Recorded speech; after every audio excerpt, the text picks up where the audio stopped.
But of all these things, today is Sir's birthday. He will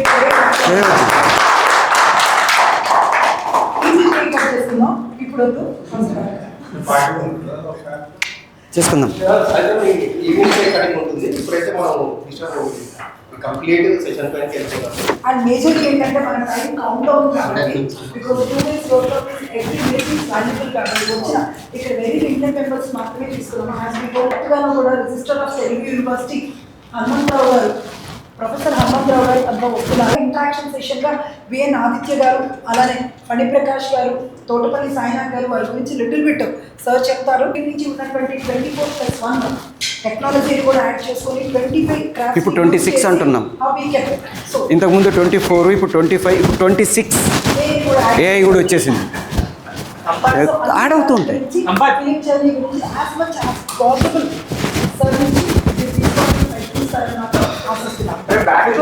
session బట్టి గురువు ఇంకొంచెం speed పెరుగుతుంది కాబట్టి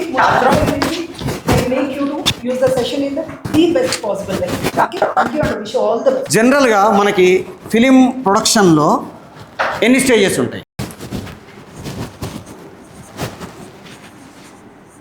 development stage,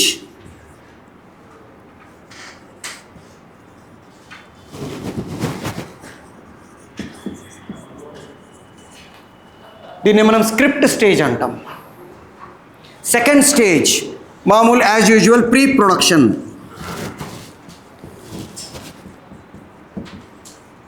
third stage production. Next stage post production. ఇప్పుడు ఒకప్పుడు director అనేవాడు ఏం చేసేవాడు? ఫస్ట్ కాపీ వచ్చిన తర్వాత దాన్ని తీసుకెళ్ళి ప్రొడ్యూసర్ చేతిలో పెట్టేసేవాడు. పెట్టేస్తే దెన్ ప్రొడ్యూసర్ పబ్లిసిటీ కానీ, లేకపోతే మార్కెటింగ్ కానీ, డిస్ట్రిబ్యూషన్ కానీ, స్క్రీనింగ్ కానీ వీటన్నిటి చేసుకునేవాళ్ళు. బట్ ఇప్పుడున్న పరిస్థితుల్లో డైరెక్టర్ తాలూకు బాధ్యతలు ఇంకా పెరిగి even that stage director involvement పెరిగింది. ఒక పబ్లిసిటీ చేసే ప్రాసెస్లో ఇంటర్వ్యూలు చేయడం కానీ, తర్వాత ప్రోమో కట్ చేయడం కానీ, టీజర్ చేసుకోవడం కానీ, మార్కెటింగ్ చేయడం కానీ, ఇవన్నీ కూడా డైరెక్టర్స్ ఇన్వాల్వ్మెంట్ కూడా పెరిగింది. ఇంతకుముందు అది అయిపోయింది, సినిమా రెడీ అయిపోయిందంటే ఫిల్మ్ మేకింగ్ కంప్లీట్ అయిపోయింది. ఇప్పుడు పబ్లిక్లోకి వెళ్ళిపోయే ప్రాసెస్ అంతా డిఫరెంట్గా ఉండేది. బట్ ఇప్పుడు ఏమైపోయింది? How best we can present hour film. ఇంతకుముందు సినిమా ఒక్కటే మనకి ఎంటర్టైన్మెంట్. దాని ఇంతకుముందు విషయం అన్నట్టు జనరేషన్స్ మారుతున్నా కొద్దీ అడ్వాన్స్డ్ టెక్నాలజీలో వచ్చి వాళ్ళ మొబైల్లో మనం లక్ష చూస్తున్నాం. మనకంటే ఇంట్రెస్ట్ కాబట్టి సినిమా చూడడం అనేది మన ప్రొఫెషన్లో పార్ట్ కాబట్టి మనం సినిమాలు చూస్తున్నాం. బట్ మామూలు జనాలు మిడిల్ క్లాస్ వాళ్ళ ప్రాబ్లం వల్ల సినిమా థియేటర్కి వెళ్ళే వాళ్ళ సంఖ్య తగ్గిపోతూ వస్తుంది. దాన్ని ఓవర్కమ్ చేస్తూ పోతే పోయి 2000 అయినా పర్వాలేదు సినిమా థియేటర్కి వెళ్ళి సినిమా చూడాలి అనిపించేలా సినిమా చేస్తే వస్తారు. అలా వచ్చేటట్టుగా సినిమా ఎట్లా చేసుకోవచ్చు మనం డైరెక్టర్గా, ఒక ఫిల్మ్ మేకర్గా మనం ఏ ప్రాసెస్లో వెళ్తే మనం we can make a best film. ఒక మంచి సినిమా మనం థియేటర్లో ఎట్లా చేసుకోగలం, దానికోసం స్టెప్స్ ఏమేమి ఉంటాయి, ఎలా వెళ్తాము అనే దాని గురించి మనం మాట్లాడుకుంటాం. సో ఇప్పుడు last stage publicity and marketing.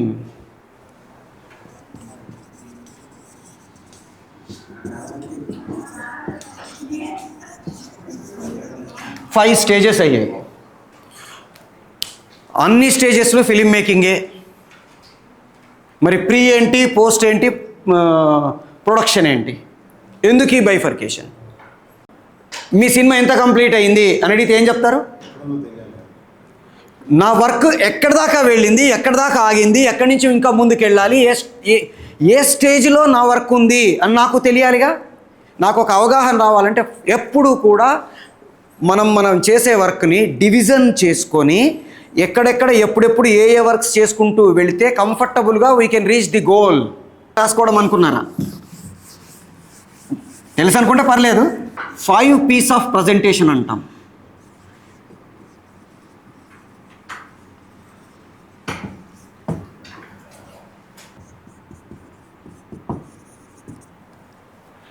ఆ ప్రాజెక్ట్ మీద మనం ఇష్టం పెంచుకోవాలి, చేసుకోవాలి.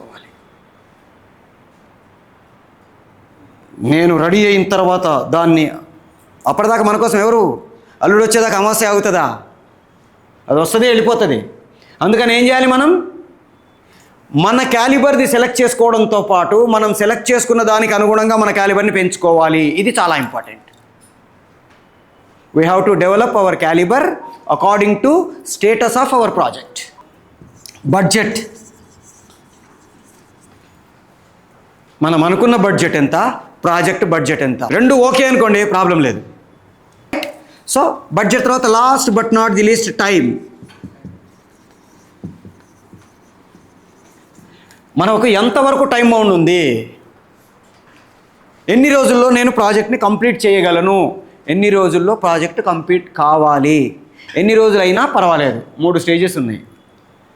కావాలి, చేయగలను, చేస్తున్నాం. కాస్టింగ్, పాత్రలకి నటీనటులను ఎంపిక చేసుకోవడం. మన కథ తెలుసు, క్యారెక్టర్స్ తెలుసు, వాటి క్యారెక్టరైజేషన్స్ తెలుసు, దానికి ఎవరైతే బెటర్. మనం ఇంతకుముందే మాట్లాడుకున్నాం ఒక 3 టైప్స్. ఏమేంటి?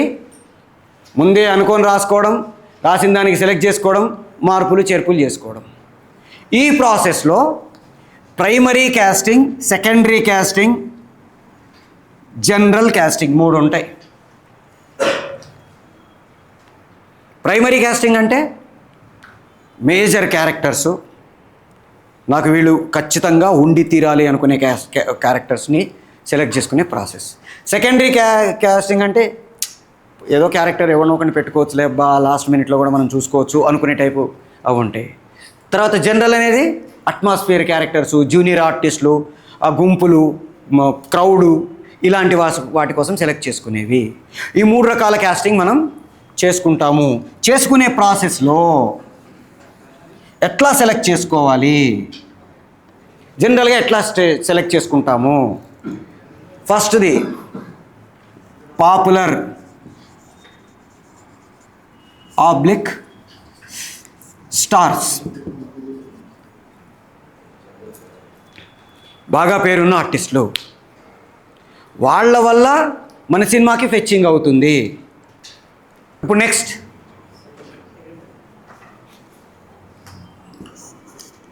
టాలెంటెడ్. వీళ్ళకి స్టార్డమ్ లేకపోవచ్చు, కానీ వాళ్ళ దగ్గర టాలెంట్ ఉంది అని మనకు తెలిసింది, వాళ్ళని సెలెక్ట్ చేసుకుంటాం. ఇలా ఒక్కొక్కళ్ళు ఒక్కొక్క స్టైల్లో సెలెక్ట్ చేసుకుంటారు. మీకంటూ మీరు ఏం చేస్తే వాళ్ళలో నుండే టాలెంట్ మీకు తెలుస్తుంది. 2 సార్లు 3 సార్లు ఆడిషన్ చేస్తాం. ఇప్పుడు రౌండ్స్, ఇప్పుడు కొత్త డైరెక్టర్లు అందరూ ఏం చేస్తున్నారు? First round, second round, third round, 4th round వడబోసి సెలెక్ట్ చేసుకుంటున్నారు.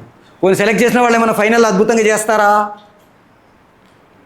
నాకేం కావాలి, వాళ్ళ దగ్గర నుంచి నేనేం ఎక్స్పెక్ట్ చేస్తున్నాను, అది వాళ్ళకి అర్థమయ్యేటట్టు చేసి వాళ్ళ దగ్గర నుంచి అది రాబట్టుకోవడం అనేది ఒక ఆర్ట్.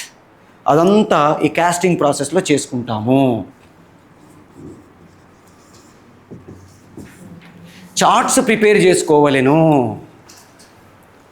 ఒక 6 రకాల మేజర్ చార్ట్స్, ఒక అడిషనల్ చార్టు మనం ప్రిపేర్ చేసుకుంటాం. 6 రకాలు ఒక్కొక్కటి 2 ఉంటాయి. ఫస్ట్ అన్నిటికంటే ముందు కాస్టింగ్ చార్ట్. దీన్నే క్యారెక్టర్ చార్ట్ అని కూడా అంటాం. ప్రతి చార్టు 2 రకాలు, ఒకటి సీన్ వైజ్, 2 సబ్జెక్ట్ వైజ్. ఇప్పుడు మనం సీన్ వైజ్ గురించి మాట్లాడుతున్నాం.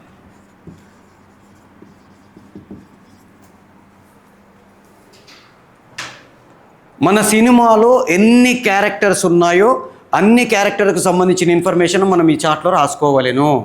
Right? Scene wise.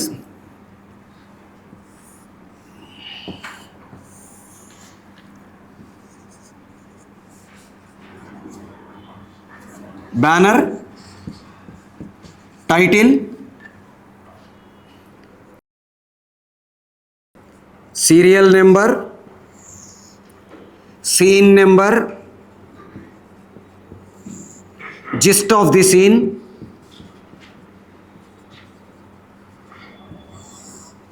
name of the character, description,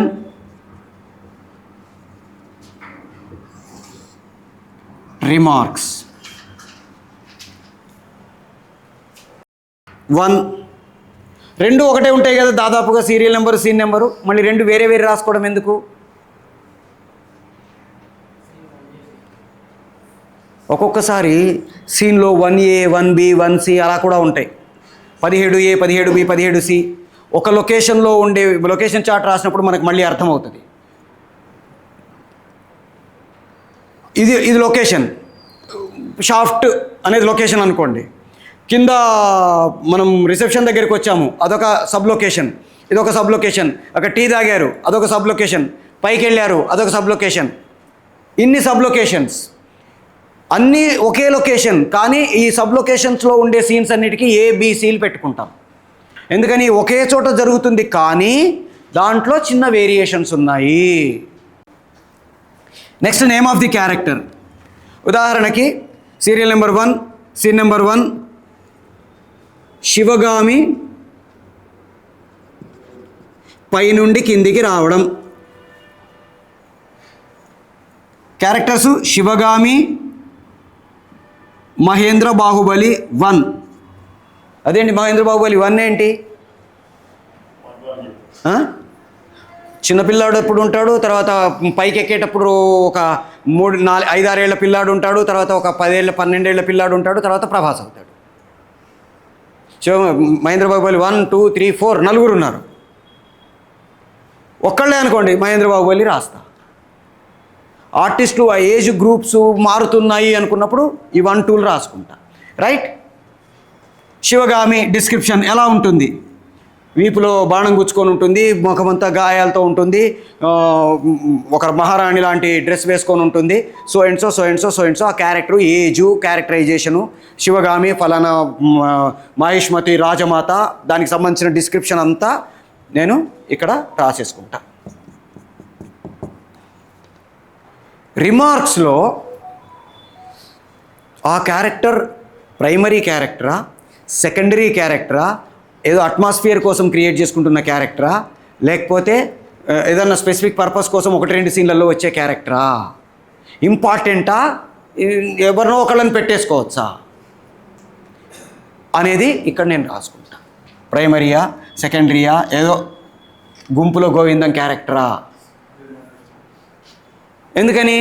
casting చేసేటప్పుడు నేను కాస్టింగ్ చార్ట్ పెట్టుకొని చెక్ చేసుకుంటా. ఇది టుప్పిరి క్యారెక్టర్, పక్కన పెట్టేయి, ఇది ఇంపార్టెంట్, దీని ముందు కాస్టింగ్ చేసుకో అనుకుంటాం. నేనే కాస్టింగ్ డైరెక్టర్, నేనే డైరెక్టర్ అయితే ఒక పద్ధతి.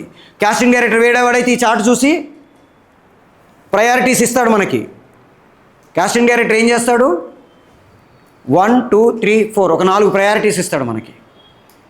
ఫస్ట్ ప్రయారిటీ వీళ్ళు, సెకండ్ ప్రయారిటీ వీళ్ళు, థర్డ్ ప్రయారిటీ వీళ్ళు, ఫోర్త్ ప్రయారిటీ వీళ్ళు. అవుట్ ఆఫ్ 4 నేను సెలెక్ట్ చేసుకొని ఫైనల్గా ఒకళ్ళని తీసుకుంటా. అట్లా ఈ చార్ట్ని వాళ్ళకి ఇస్తాం కాబట్టి మనం ఈ డీటెయిల్స్ అన్నీ ఎంత వీలైతే అంత డీటెయిల్స్ ఇస్తాం. Next character wise.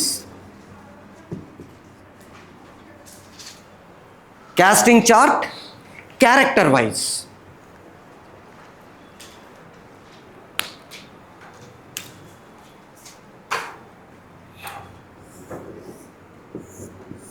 ఈ బ్యానరు, టైటిలు కామన్.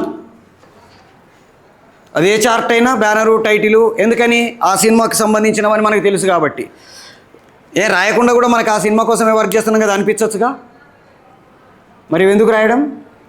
ఒక్కొక్కసారి కొన్ని ప్రొడక్షన్ హౌజులు వాళ్ళు ఒకేసారి 5 సినిమాలు 6 సినిమాలు చేస్తారు. అదే డైరెక్షన్ టీం 5 సినిమాలు 6 సినిమాలకు కూడా పని చేస్తాం. రైట్. సో బ్యానరు, టైటిల్ అందుకని కామను.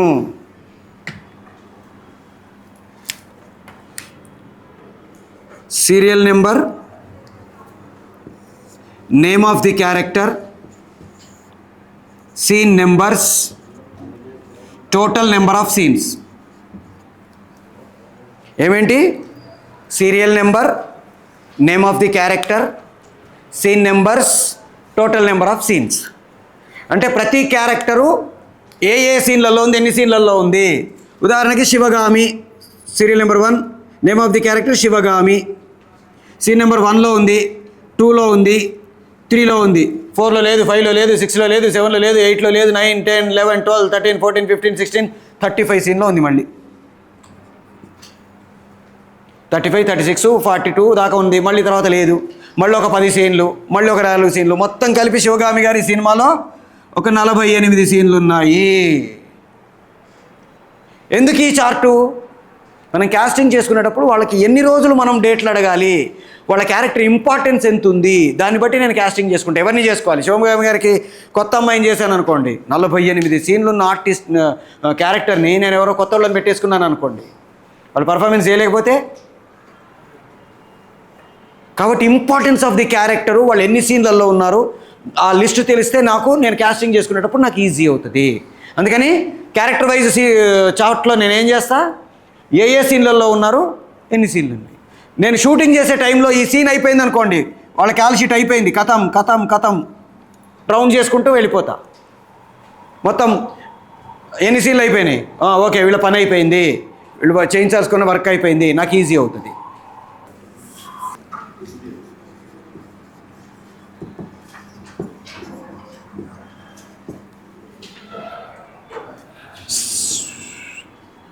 సీన్ వైజ్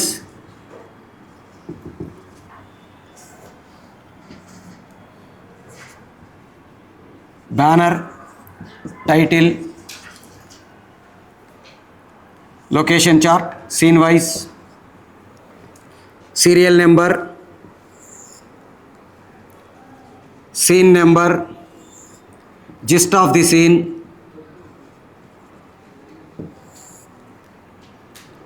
లొకేషన్,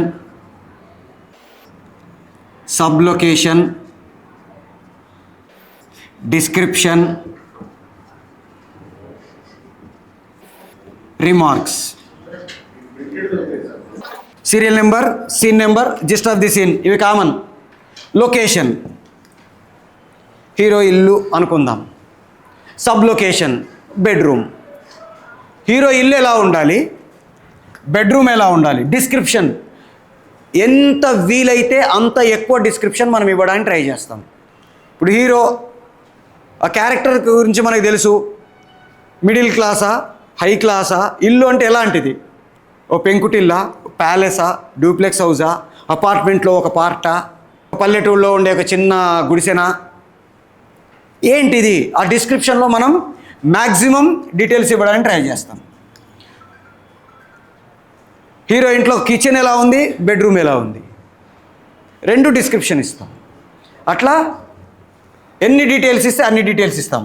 తర్వాత ఇక్కడ రిమార్క్ హైలైట్ చేసుకోవాలేనో అలాంటి స్పెసిఫికేషన్స్ ఏమన్నా ఉంటే ఇక్కడ రాసుకుంటాం. రిమార్క్స్లో కొన్ని కంటిన్యూటీసు, కొన్ని ఫ్రెష్లు ఉంటాయి. అప్పటిదాకా ఇక్కడ ఈ కుర్చీ లేదు, ఎవరో కూర్చొని ఉన్నారు, ఇంకొకళ్ళు ఎవరో వచ్చారు, కుర్చీ తీసుకురా అన్న, ఆయన వెళ్ళి తీసుకొచ్చి ఇక్కడ వేసాడు. ఇదేది 10వ సీన్లో, ఫస్ట్ సీన్లో లేదు ఇది. 10వ సీన్లో నేను రాసుకున్నప్పుడు రిమార్క్స్ ఏం రాస్తే ఇక్కడ ఒక కుర్చీ ఎక్స్ట్రా రావాలి, పక్కన పెట్టుకుంటాం, సీన్ మధ్యలో తెచ్చి పెట్టుకుంటాం. ఇలాంటివి ఏమన్నా స్పెసిఫికేషన్స్ ఉంటే ఆ రిమార్క్స్లో రాసుకుంటాము. ఎందుకంటే షూటింగ్ టైంలోకి వెళ్ళిన తర్వాత ఇదంతా మిస్ అయిపోయిందిరా అనుకోకూడదు. మనం ఏది చేసినా ఫస్ట్ రోజు మనం వర్క్ స్టార్ట్ చేసిన దగ్గర నుంచి చివరి రోజు వర్క్ ఎండ్ అయ్యేంత వరకు ప్రతిదీ ప్రతి స్టేజ్లో దృష్టిలో పెట్టుకొని మనం ప్రిపేర్ చేసుకుంటూ వెళ్తే మన వర్క్ ఎక్కడ ప్రాబ్లం రాదు.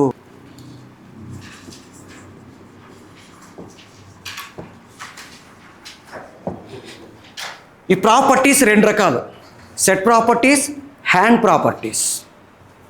సెట్ ప్రాపర్టీస్ అంటే సెట్లో వాడేవి, హ్యాండ్ ప్రాపర్టీస్ అంటే క్యారెక్టర్స్ హ్యాండిల్ చేసేవి. కొన్నిసార్లు సెట్ ప్రాపర్టీ, హ్యాండ్ ప్రాపర్టీ రెండు ఒకటి కావచ్చు.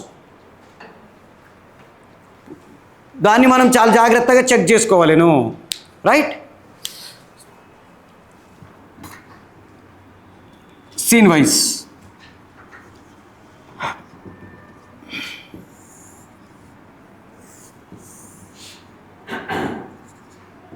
Banner, title common, serial number, scene number, gist of the scene, location, sub location, set, description, remarks.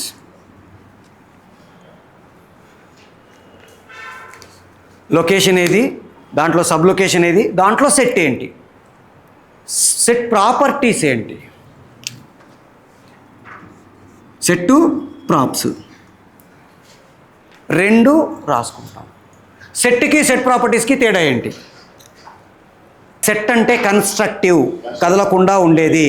Properties అంటే దాని మీద మనం డెకరేషన్ కోసము, మూవింగ్ కోసము పెట్టుకునే వాటిని ప్రాపర్టీస్ అంటాం. ఇప్పుడు ఉదాహరణకి ఇది సెట్ అనుకోండి. ఇప్పుడు ఇక్కడ టీవీ పెట్టాం, ఇది ప్రాపర్టీ. ఇక్కడ ఇవన్నీ పెట్టాం, ఇవి ప్రాపర్టీస్. ఇది సెట్, ఇది కదలకుండా ఉంచితే ఇది సెట్టు. దీని మీద నేను ఒక పెన్ను పెట్టా, అది ప్రాపర్టీ. ఇప్పుడు టేబుల్ వేసా, టేబుల్ సెట్టు. దాని మీద నేను టేబుల్ క్లాత్ వేసా, దాని మీద ట్రేలు పెట్టా, ఒక గ్లోబ్ పెట్టా, ఇవన్నీ ప్రాపర్టీస్.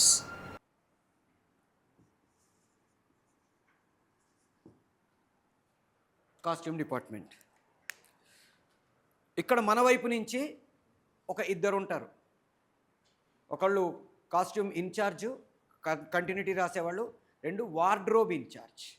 డైరెక్షన్ డిపార్ట్మెంట్లో అసిస్టెంట్ డైరెక్టర్లు ఇద్దరిని రెండు పనులకి పెడతాము. ఒకళ్ళని వార్డ్రోబ్ ఇన్ఛార్జ్ అంటాము, ఇంకొకళ్ళని కాస్ట్యూమ్ కంటిన్యూటీ ఇన్ఛార్జ్ అంటాం. కాస్ట్యూమ్ కంటిన్యూటీ చేసేవాడు ఏం చేస్తాడు? సెట్లో పని చేసుకుంటాడు. ఈ వార్డ్రోబు మనం అందరం ఫస్ట్ వాళ్ళతో వర్క్ చేసే ప్రాసెస్లో మనకున్న క్యారెక్టర్స్ ఎన్ని, క్యారెక్టరైజేషన్స్ ఏంటి, వాళ్ళకు మనం రాసుకున్న చార్ట్ ప్రకారం కాస్ట్యూమ్స్ ఏం కావాలి, ఎలా కావాలి అనేది వాళ్ళని పిలిచి కాస్ట్యూమ్ డిజైనర్ తోటి, స్టైలింగ్ అంటాము, రకరకాల పేర్లతో పిలుచుకుంటున్నాం. ఇప్పుడు ఇంతకుముందు కాస్ట్యూమ్ డిజైనర్ అనేవాళ్ళం, ఇప్పుడు స్టైలింగ్ అంటున్నాం. రమారాజమౌళి గారు స్టైలింగ్ అని పేరు పెట్టుకుంటాం. ఏ పేరు పెట్టినా చేసే పని అదే. సో వాళ్ళకి మనం కాస్ట్యూమ్స్ ఎట్లా చేస్తాము? మనం కొన్నిసార్లు స్టిచ్చింగ్,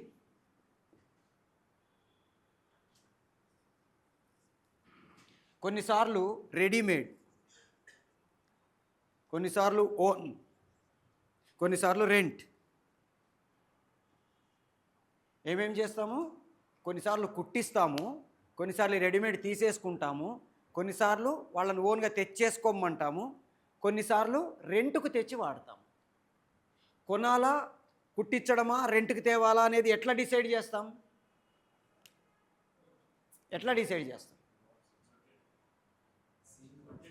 బడ్జెట్ను బట్టి, రిక్వైర్మెంట్ను బట్టి. ఉదాహరణకి ఒకరోజు సీన్ కోసం నాకు ఒక కాస్ట్యూమ్ కావాలనుకోండి, రెంట్ 50 రూపాయలు ఇచ్చేసి తెచ్చేస్తా. అదే కాస్ట్యూము నాకు 15 రోజులు కావాలనుకోండి, ఎంత అవుతుంది? 750 అవుతుంది. దీన్ని నేను కొంటే 300కు వచ్చేస్తుంది అనుకోండి, ఏం చేస్తా? కొని పడేసి వాడేసుకుంటా. సో మన ప్రాసెస్ ఆఫ్ ది యూసేజ్ని బట్టి కొనాలా, రెంట్కు తెచ్చుకోవాలా, కుట్టించాలా. ఇప్పుడు చిరంజీవి గారు లాంటి వాళ్ళకి రెడీమేడ్ ఇచ్చామనుకోండి, సూట్ కావచ్చు, సూట్ కాకపోవచ్చు. అందుకని ఏం చేస్తాము? మోస్ట్లీ 90% పెద్ద ఆర్టిస్టులందరికీ మనం కుట్టిస్తాం. చిన్న బడ్జెట్ సినిమా అయితే కుట్టించడాలు ఇట్లాంటివి పెట్టుకోం. ఇంతకుముందు ప్రతి సినిమాకి వాళ్ళకి కుట్టించేవాళ్ళు. వాళ్ళు 15 నిమిషాల్లో బ్లౌజ్ కుడతారు. కాస్ట్యూమ్స్ వాళ్ళు 15 మినిట్స్ మన కళ్ళ ముందు డర్ర అని చేతిలో పెడతారు. ఆల్టరేషన్ అక్కడే చేస్తారు, ఐరన్ అక్కడే చేస్తారు, రకరకాల ఫాస్ట్. వాళ్ళు ఎంత ఫాస్ట్గా ఉంటుందంటే సినిమా వాళ్ళ వర్క్ నిజంగా అది ప్రొఫెషనల్ స్కిల్స్ అంటాం. ప్రొఫెషనల్ స్కిల్ అనే పదం విన్నారు ఎప్పుడన్నా? అంటే ఏంటి? మనం ఆ పని చేసి చేసి చేసి చేసి దాంట్లో ఒక స్కిల్ సంపాదించుకుంటాం అనమాట. అట్లాగే సినిమా వాళ్ళలో చేసే వాళ్ళందరూ వాళ్ళ ప్రొఫెషన్లో పీక్లోకి వెళ్ళిపోయి ఉంటారు. వాళ్ళతో మనం వర్క్ చేయించుకునేటప్పుడు స్టిచ్చింగ్ అయితే ఆర్టిస్టులను పిలుస్తాము, వాళ్ళ కొలతలు ఇస్తాము. ఎప్పటికీ మనకి ఏ కాస్ట్యూమ్ కావాలి, మన షూటింగ్ డేట్స్ ఏంటి, స్కెడ్యూల్ ఏంటి, వాటిని బట్టి మనకి ఎప్పటికి కావాలి అనేది వాళ్ళకి చెప్తాము. కలర్ ఏంటి, మోడల్ ఏంటి, కుట్టాల్సిన ప్రాసెస్ ఏంటి, సూట్లాగా కుట్టాలా, చొక్కాలాగా కుట్టాలా, టీషర్ట్ లాగా కావాలా, ఎలా కావాలి మనకు అనేది మనం ప్యాటర్న్, టెక్స్చర్, స్టైల్, మోడల్,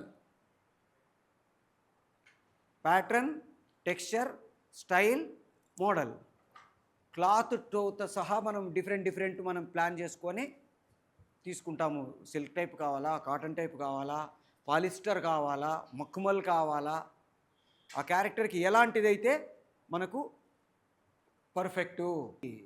మేకప్లో మనకి 2 రకాల మేకప్, 3 రకాల మేకప్స్, 3 కాదు 4 రకాలు చేస్తాం. 1 ఫౌండేషన్ మేకప్ అంటాము, 2 పాన్ కేక్ మేకప్ అంటాము, 3 టచ్అప్ అంటాము, 4 నో మేకప్. ఫౌండేషన్ మేకప్ అంటే బేసిక్గా ఆయిల్ మెటీరియల్ ఉంటుంది. బేసిక్ ఫౌండేషన్ వేస్తాము, దాని మీద షేడ్స్ చేస్తాము, దాని మీద పాన్ కేక్ వేస్తాము, దాని మీద థియేటర్ పౌడర్ వేస్తాము, టచ్అప్ చేసి పంపిస్తాము. ఇది ఎక్కువసేపు ఉంటుంది. నాకు ఎంతసేపు ఆర్టిస్ట్ కెమెరా ముందర ఉండాలి, దాని బట్టి మధ్య మధ్యలో టచ్అప్ చేస్తే చాలు ఫౌండేషన్ వేస్తే. పాన్ కేక్ అనుకోండి, పాన్ కేక్ మేకప్ అనుకోండి, నీళ్లు పడితే కారిపోతుంది, చెమటలు వస్తే కారిపోతాయి, ఎక్కువసేపు ఉండదు. ప్రతి 10 నిమిషాలకు ఒకసారి మళ్ళీ మేకప్ చేసుకోవాలి. 10 నిమిషాల క్యారెక్టర్ అనుకోండి, అయిపోయింది చాలే అని పంపిస్తాం. టచ్అప్ అంటే తడిగుడ్డతో తుడిచేసి పౌడర్ పఫ్ కొట్టి పంపించేస్తారు. లాస్ట్లో అసలు మేకప్ లేకుండా గుంపు. ఏది కావాలి నాకు లిస్ట్ రాసుకుంటాం. వాళ్ళకి ఏంటి ఫౌండేషన్ మేకప్ కావాలా, పాన్ కేక్తో చేయాలా, టచ్అప్ చేస్తే చాలా, మేకప్ ఏం అక్కర్ లేకుండా గుంపులో తోసేయాలా. మనం లిస్ట్ ఆఫ్ క్యారెక్టర్స్లో మనం రిమార్క్స్లో కూడా రాసుకుంటాం దీన్ని. ఫస్ట్ కాస్ట్యూమే కదా, అన్నిటికంటే కష్టమైందని మొదలెట్టాం కదా. కాస్ట్యూమ్, మేకప్,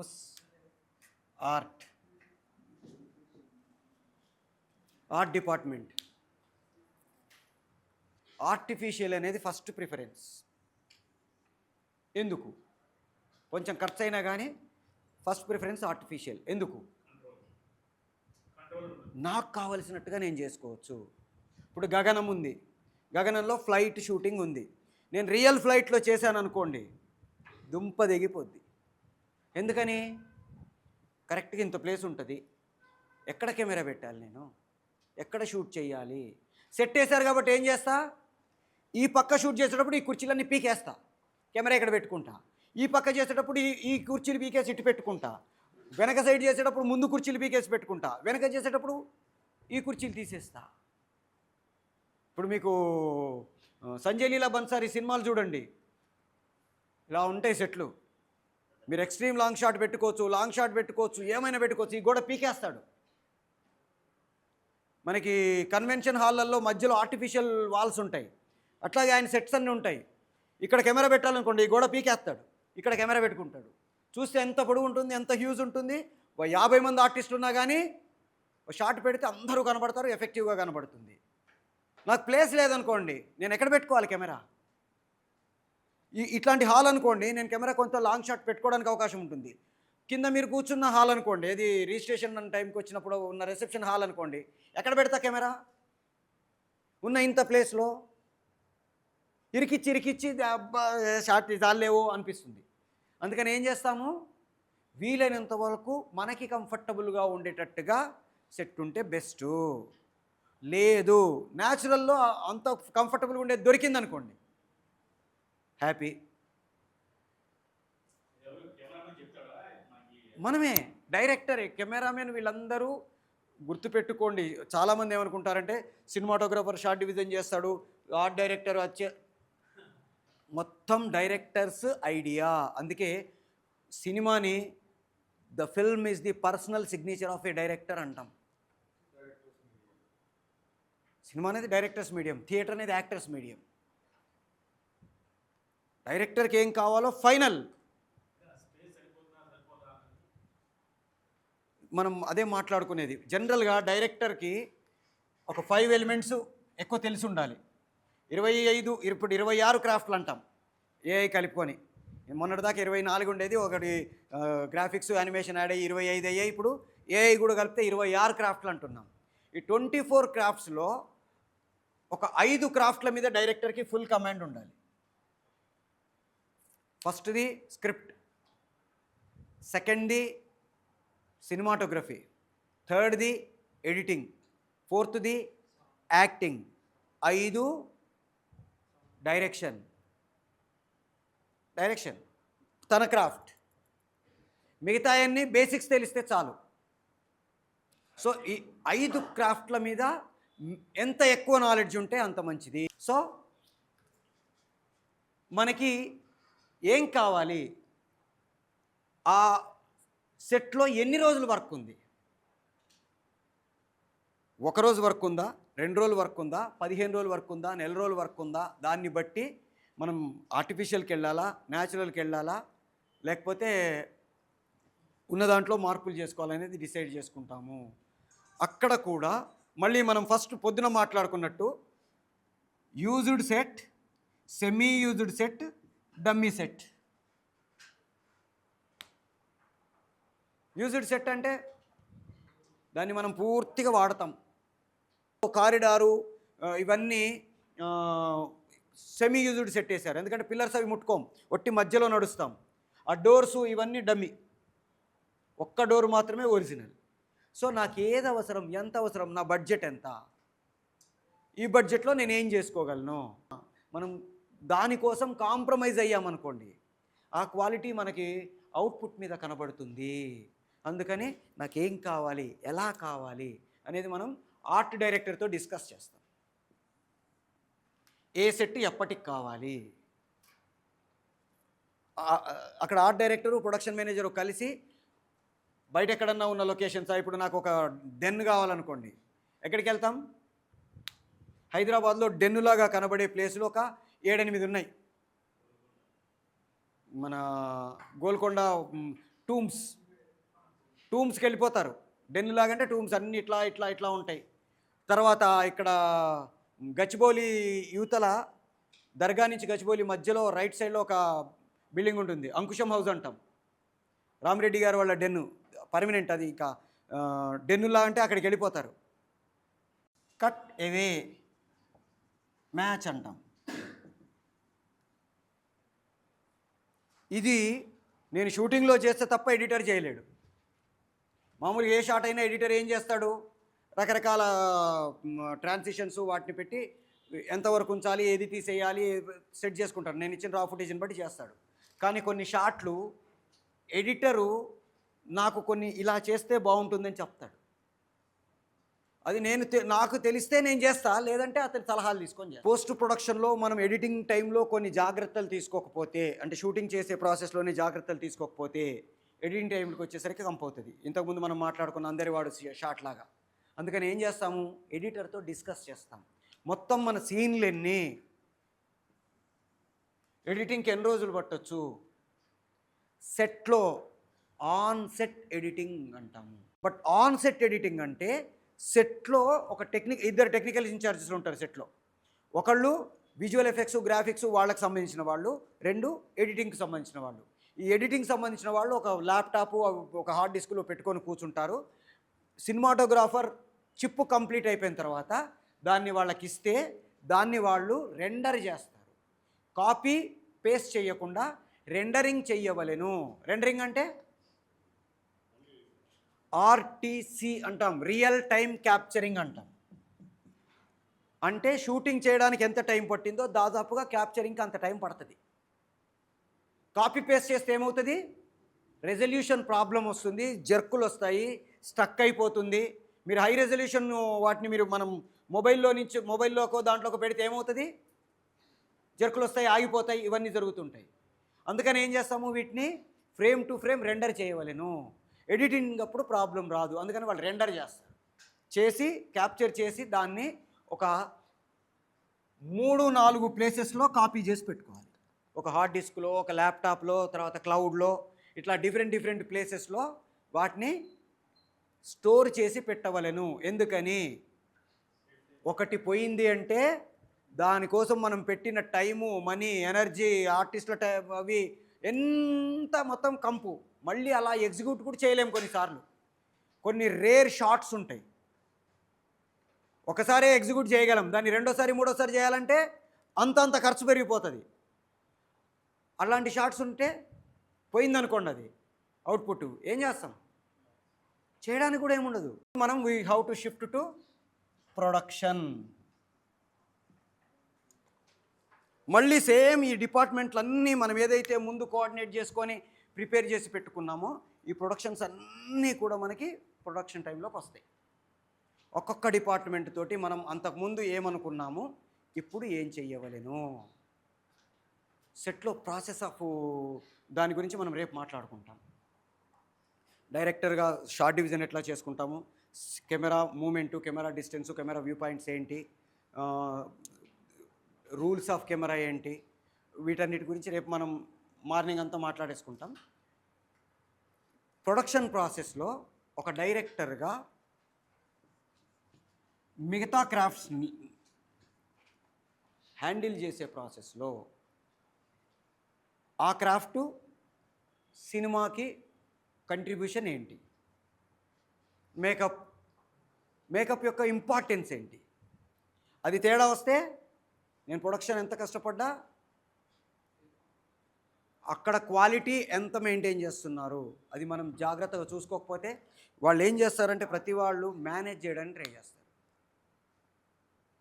ఏదో ఒకటి తోసేద్దాం, ఎందుకని వాడిది అవుట్పుట్ కాదు, మేము రెడీ, వాళ్ళది అవుట్పుట్ కాదు కదా, నాది అవుట్పుట్, సినిమా నాది కదా, నేను కదా డైరెక్టర్ని.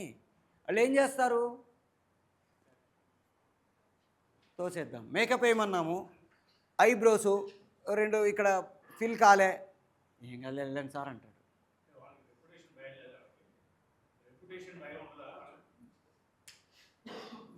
కొన్నిసార్లు ఏమైపోతుందంటే చేసేసి ఉందాంలే, ఇట్టనే ఉంటాయిలే అన్న ఫీలింగ్. అంటే అదే ఫస్ట్ రోజు డైరెక్టర్ ఫస్ట్ షాట్ డైరెక్ట్ చేసేటప్పుడు మొత్తం టీముతో ఒక డైరెక్టర్ బిహేవ్ చేసే ప్రాసెస్ వాళ్ళు నెగ్లెక్ట్ చేయడానికి లేకపోతే సిన్సియర్గా ఉండడానికి కారణమవుతుంది. మనము ఫస్ట్ రోజు ఫస్ట్ షాట్ డైరెక్ట్ చేసేటప్పుడు నాకు ఇది కావాలి, నేను ఇలా చేస్తాను, డైరెక్టర్ ఎలా ఉంటే టీం మొత్తం అలా ఉంటుంది. అందరితో ఫ్రెండ్లీగా కోఆర్డినేట్ చేస్తూ వెళ్తే మనం అనుకున్నట్టుగా వాళ్ళు చేస్తారు. ఇందులో ఆల్రెడీ నాకు తెలిసి కొంతమంది డైరెక్షన్ చేసి ఉంటారు షార్ట్ ఫిలిమ్స్, ఎవరో కొంతమందికి. నాకు వచ్చింది డైరెక్షన్ నేర్చుకోవడానిక, డైరెక్టర్ అవ్వడానిక? డైరెక్టర్ అవ్వడం అంటే ఇప్పుడు ఒక టైంలో రాఘవేంద్రరావు గారు పాతవాళ్ళ రోజుల్లో అయితే 50 సినిమాలు 100 సినిమాలు అంత ఛాన్స్ ఉండేది. ఇప్పుడు డైరెక్టర్ అంటే ఒకే సినిమా హిట్ అయితేనే రెండో సినిమా, లేకపోతే మళ్ళీ అప్పుడు కనపడం. డైరెక్టర్ అనే వాడి దగ్గర ఫస్ట్ కావాల్సిన క్వాలిటీ బౌండ్ స్క్రిప్ట్ ఉండాలి. చాలామంది సెట్స్ ఇప్పటికి కూడా పెద్ద పెద్ద సినిమాల్లో సెట్లో అప్పటికప్పుడు పొద్దున్న రాసుకుంటున్నారు.